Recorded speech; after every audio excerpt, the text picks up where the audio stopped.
welcome once more to Local TV. Today I'll be reacting to Georgecarlin, Airline and Flying. Let's go.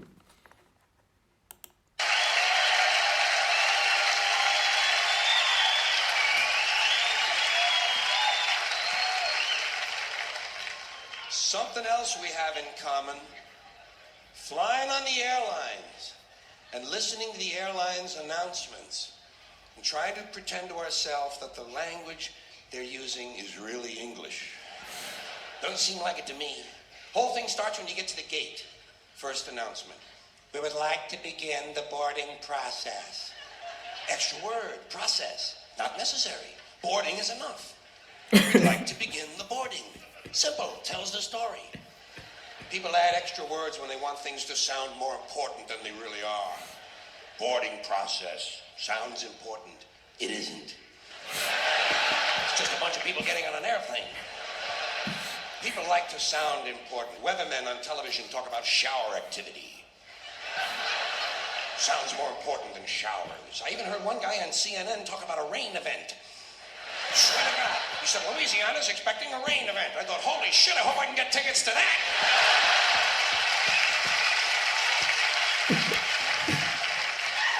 Emergency situation. News people like to say, police have responded to an emergency situation. No, they haven't. They've responded to an emergency. We know it's a situation. Everything is a situation. Anyway, as part of this boarding process, they say, we would like to pre-board. Well, what exactly is that anyway? What does it mean to pre-board? You get on before you get on? That's another complaint of mine. Too much use of this prefix pre. It's all over the language now. Pre this, pre that. Place the turkey in a preheated oven. It's ridiculous. There are only two states an oven can possibly exist in, heated or unheated. Preheated is a meaningless fucking term. It's like pre-recorded. This program was pre-recorded. Well, of course it was pre-recorded. When else are you going to record it? Afterwards? That's the whole purpose of recording, to do it beforehand. Otherwise, it doesn't really work, does it? Pre-existing, pre-planning, pre-screening. You know what I tell these people? Pre-suck my genital situation.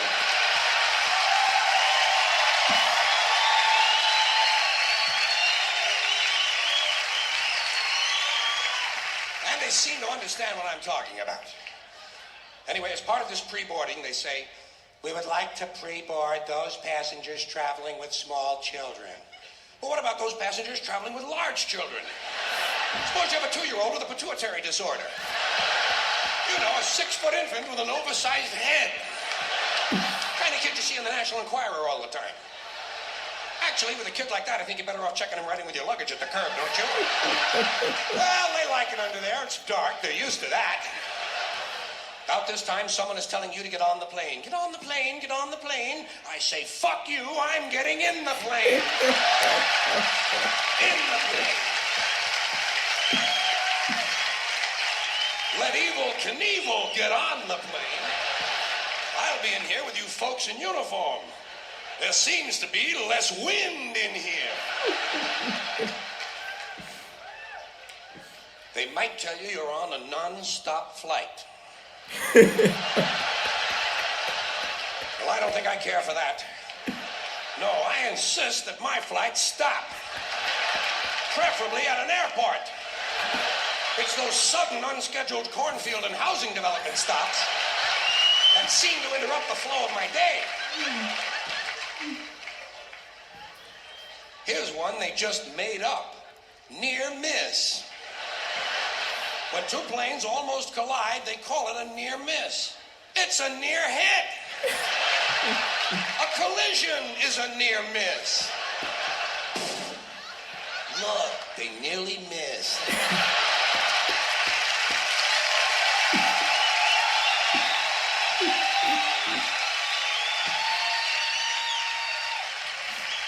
Yes, but not quite.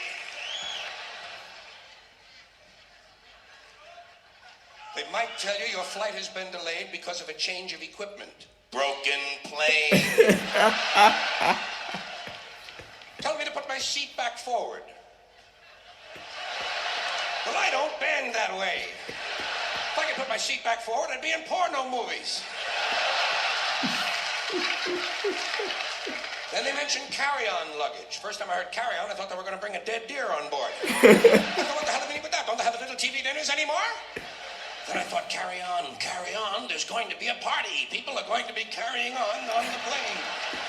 Well, I don't care for that. I like a serious attitude on the plane, especially on the flight deck, which is the latest euphemism for cockpit. Can't imagine why they wouldn't want to use a lovely word like cockpit, can you? Especially with all those stewardesses going in and out of it all the time.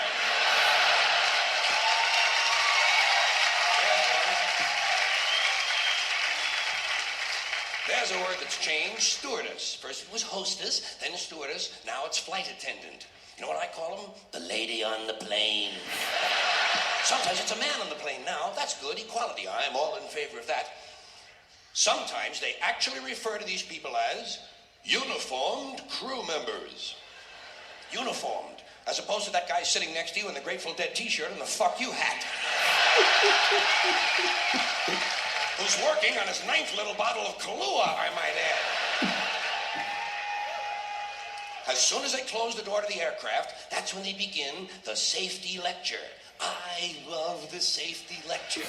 This is my favorite part of the airplane ride. I listen very carefully to the safety lecture, especially that part where they teach us how to use the seat belts. Imagine this. Here we are, a plane full of grown human beings, many of us partially educated, and they're actually taking time out to describe the intricate workings of a belt buckle.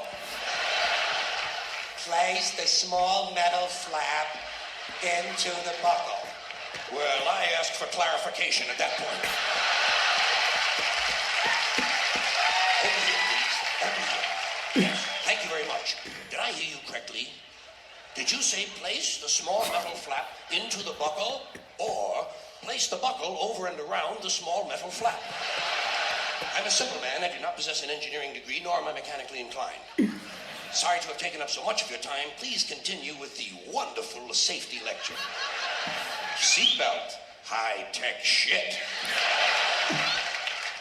The safety lecture continues. The next thing they do, they tell you to locate your nearest emergency exit. I do this immediately. I locate my nearest emergency exit, and then I plan my route. You have to plan your route. It's not always a straight line, is it? Sometimes there's a really big fat fuck sitting right in front of you.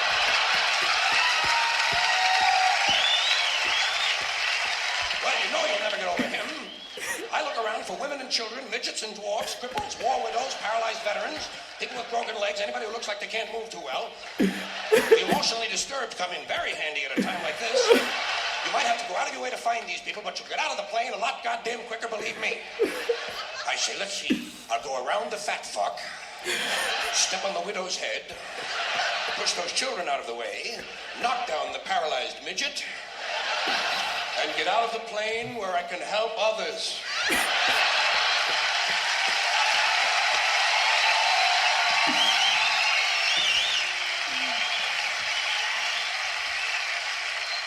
I can be of no help to anyone if I'm lying unconscious in the aisle with some big cocksucker standing on my head. I must get out of the plane, go to a nearby farmhouse, have a Dr. Pepper, and call the police.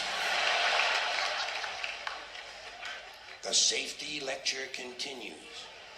In the unlikely event, this is a very suspect phrase, especially coming as it does from an industry that is willing to lie about arrival and departure times. In the unlikely event of a sudden change in cabin pressure, roof flies off. An oxygen mask will drop down in front of you. Place the mask over your face and breathe normally. Well, I have no problem with that. I always breathe normally when I'm in a 600-mile-an-hour uncontrolled vertical dive. I also shit normally. Right in my pants!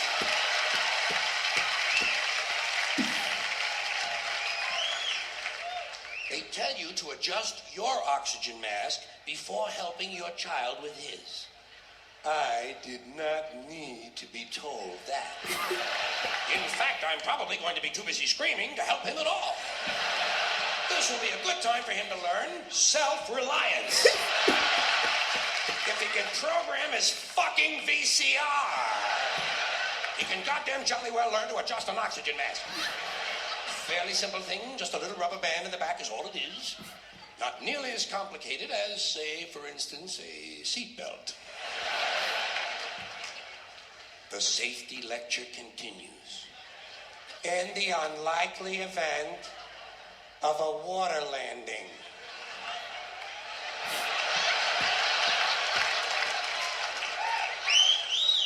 Well, what exactly is a water landing? Am I mistaken, or does this sound somewhat similar to crashing into the ocean?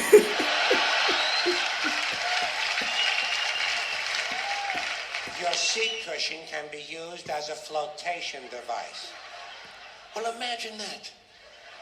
My seat cushion. Just what I need to float around the North Atlantic for several days, clinging to a pillow full of beer farts. Please like, comment, subscribe.